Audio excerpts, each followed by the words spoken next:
everybody, Amy here with my kind of teaching diary slash screencast tour of my class. I was really excited to do my teaching diary this week because my class finally started, and so I'm actually teaching now, but we're not doing them this week, so I'm going to kind of work mine in here along with the rest of this video and somehow still keep it under 10 minutes. So welcome to my class. This is English 121 510. We just started on Tuesday, so we are kind of brand new. Excuse me. This is what my students saw when they logged in the very first time on Tuesday. It's my welcome. I have a video introduction to the course that usually takes me a long time to make. Hang on. Okay. So this walks them through the syllabus. You know, it's similar to the, half hour I would spend on the first day of class going over course policies and things like that. And I also give them kind of a tour of our D2L shell so that they know where to find everything. And then in addition to the actual welcome, I also have an update that goes out at the beginning of every single week, and so I have one for the first week as well. And the primary objective of these updates is to give them a to-do list and also kind of put it in context as far as where we are in the grand scheme of the overall course. And so I like to link to all these things because that way, if they're like, oh, I have to read this article, they'll just click on it and it takes it to them, or excuse me, takes them to it, and boom, there they are. But we can go to content because obviously that's where most of the magic happens. So in that first news item that I just showed you, it tells them to go to the course overview, start here module first. And there you see I again have another link to that same video that goes over the course policies and gives them the D2L tour. I also have a Meet Your Professor video here. I'll pause myself. That just gives them like a little bit of information about who I am. I moved to Colorado in 2007. I like to do things. Okay. All right, what else? So let's go back to my course overview. That's where I have the syllabus, the course schedule. There's a student introduction, extra credit discussion, so that's like not an academic assignment, but they can get to that from here. The online learning policies, a link to the Purdue OWL and the Online Writing Center. This is a whole bunch of stuff I've stolen from my colleagues over the semesters about the book that we use, D2L. I have rubrics for the assignments that they complete on a recurring basis, one of which is a graphic organizer, and so I have a rubric for that here. And then they also have discussions, which sometimes include peer review workshops, and so I have a rubric for that as well. All right, and that's mostly what you'll see in course overview. So on a weekly basis, basically, they'll come in and see this beginning of the week update with their kind of task list. They can also go to content and go to the module for that week, and they will have the same to-do list kind of right here in the description. And so then everything mentioned here corresponds obviously directly with one of the items down here. Obviously, it's the first week of our class, so we're starting our first unit and their first essay, which is a summary. So anytime we start a new unit, you have the assignment information here, the document that is the assignment sheet, kind of goes over all the instructions, and then you also have a sample that I have deemed to be an appropriate sample, kind of what I'm looking for. I do lecture videos where I kind of talk over a Prezi with the content from the textbook reading for that particular week. And so let me see if I can give you just like a little snippet.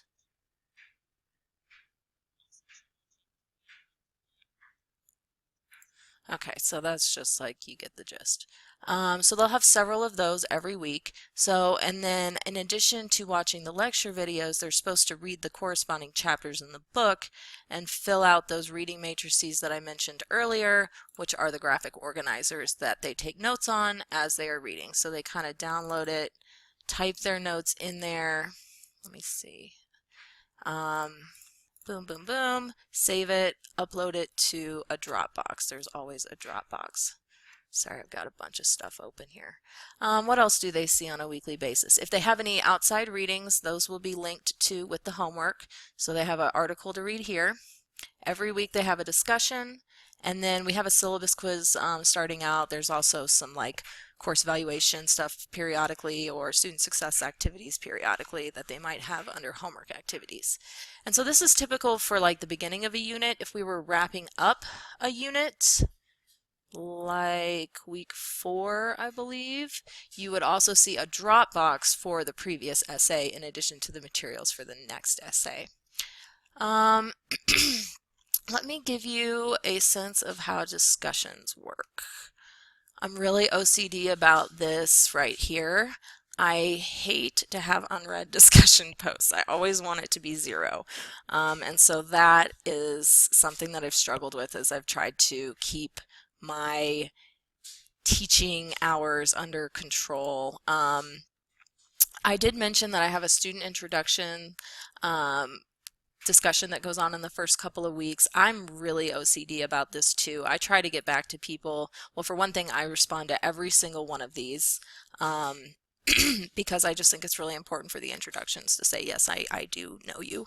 And then some of them I get back to within 5 minutes, because this first week I am really checking, because I don't want students to have to sit there and wait for me to respond to their introduction. So that's always really fun, and they get extra credit for replying to each other as well. So you can see some of these go on like a pretty in-depth discussion that they had there. But then every week they have a 4-credit discussion, and I'm old school. I'm really excited about Eric's suggestions, but I haven't tried them myself yet.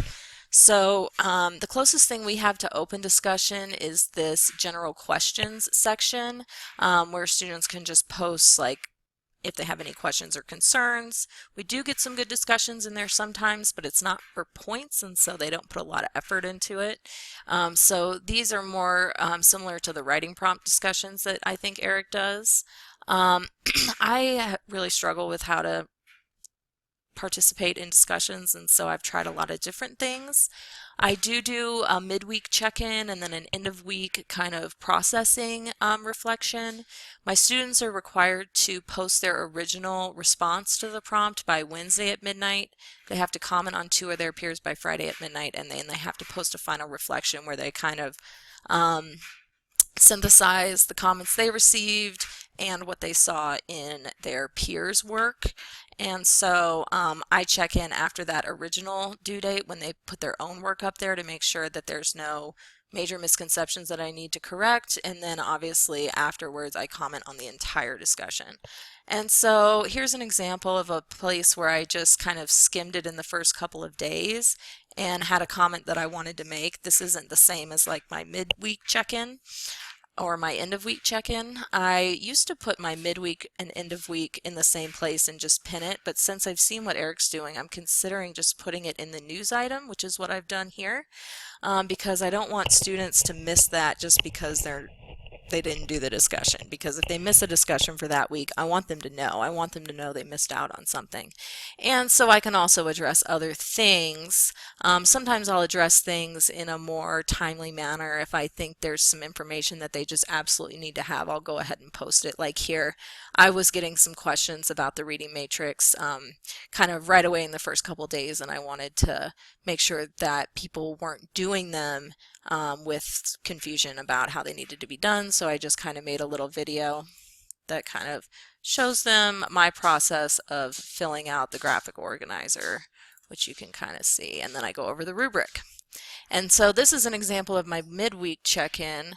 I did something that I was trying to experiment with where I took out quotes that I really liked from the discussion. I stole this from Eric and copied and pasted them onto a Word document and just kind of referred to them as I was talking. So I think it turned out really well. It didn't take me too long, and I think they'll be excited to see some good examples of what I'm looking for, especially at this point in the semester when they're probably craving that. So, gosh, I don't even know if I talked about everything I was supposed to. Um, Dropbox stuff, we do use the Dropbox a lot, but you pretty much know how that works. We don't use the quizzes and surveys very much, so most of my course takes place really heavily in the news. I'm also pretty OCD about my email, and I would say a lot of the communication goes back and forth, even one-on-one, either in a discussion or in the email. So thank you very much for your time. I've really enjoyed learning from all of you so far this semester, and all the suggestions are really, really coming in handy because I need all the help I can get. So thanks, guys.